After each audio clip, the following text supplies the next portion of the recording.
Hi, my name is Laura Campbell. I'm here to read a book with you. The book that I chose is Rosie Revere, Engineer. And I picked this book because, well, I'm an engineer and I have a high school daughter who's thinking about being an engineer too. So I thought it might be fun. Come on over here and let's read.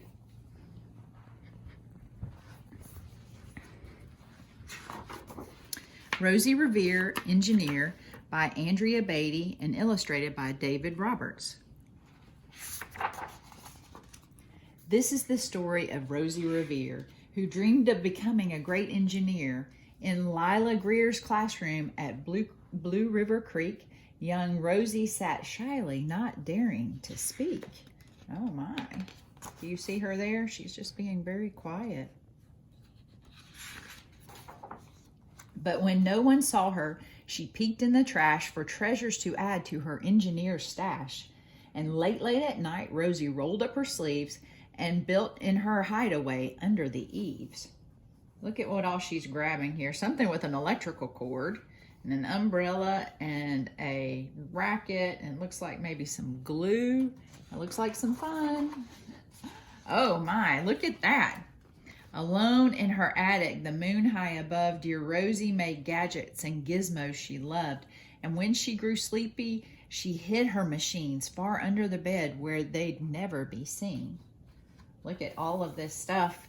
This reminded me of when I would open up a box of Legos and it would just go everywhere.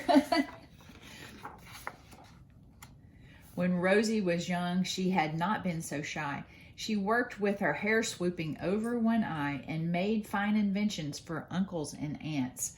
A hot dog dispenser and helium pants. Look at the hot dog dispenser. It just keeps putting them out. And look, his helium pants have mustard on them. The uncle she loved most was Zookeeper Fred. She made him a hat to keep the snakes off his head. From parts of a fan and some cheddar cheese spray, which everyone knows keeps the pythons away. Look, she'd turn this crank and the fan would blow this cheese out everywhere. And when it was finished, young Rosie was proud. But Fred slapped his knee and he chuckled out loud. He laughed till he wheezed and his eyes filled with tears, all to the horror of Rosie Revere, who stood there embarrassed, perplexed, and dismayed. She looked at the cheese hat and then looked away. I love it, Fred hooted. Oh, truly I do. But Rosie Revere knew that could not be true. She stuck the cheese hat on the back of her shelf and after that day kept her dreams to herself. And that's how it went until one autumn day, her oldest relation showed up for a stay. Her great-great Aunt Rose was a true dynamo who'd worked building airplanes a long time ago. She told Rosie tales of all the things she had done and goals she had checked off her list one by one. She gave a sad smile as she looked to the sky. The only thrill left on my list is to fly. But time never lingers as long as it seems. I'll chalk that one up to an old lady's dreams. Now look at this. So this is a very famous picture of the women who worked during World War II to build airplanes and tanks and things like that to keep the war going. That night, as Rosie laid wide-eyed in bed, a daring idea crept into her head. Could she build a gizmo to help her aunt fly? She looked at the cheese hat and said, no, not I. But questions are tricky and some hold on tight, and this one kept Rosie awake through the night.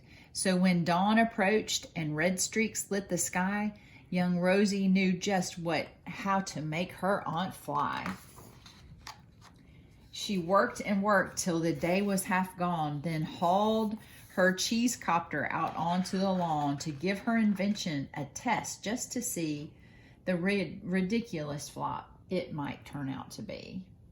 I don't know what it's going to look like, but it looks amazing.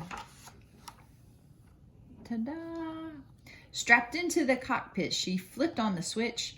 The Hello Cheese copter sputtered and twitched.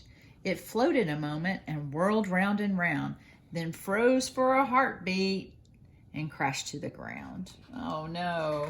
It looks impressive though, doesn't it? On its skateboard. Look, she's got a doll's head as the controller. That's funny.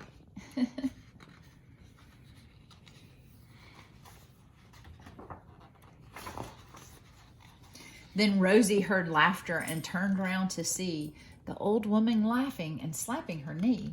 She laughed till she wheezed and her eyes filled with tears, all to the horror of Rosie Revere, who thought, oh no, never, not ever again will I try to build something to sputter or spin, or build with a lever, a switch, or a gear, and never will I be a great engineer. Oh, she's sad. She turned round to leave, but then Great-Great-Aunt Rose grabbed hold of young Rosie and pulled her in close and hugged her and kissed her and started to cry. You did it, hooray. It's the perfect first try. This great flop is over. It's time for the next. Young Rosie was baffled, embarrassed, and perplexed. I failed, said dear Rosie.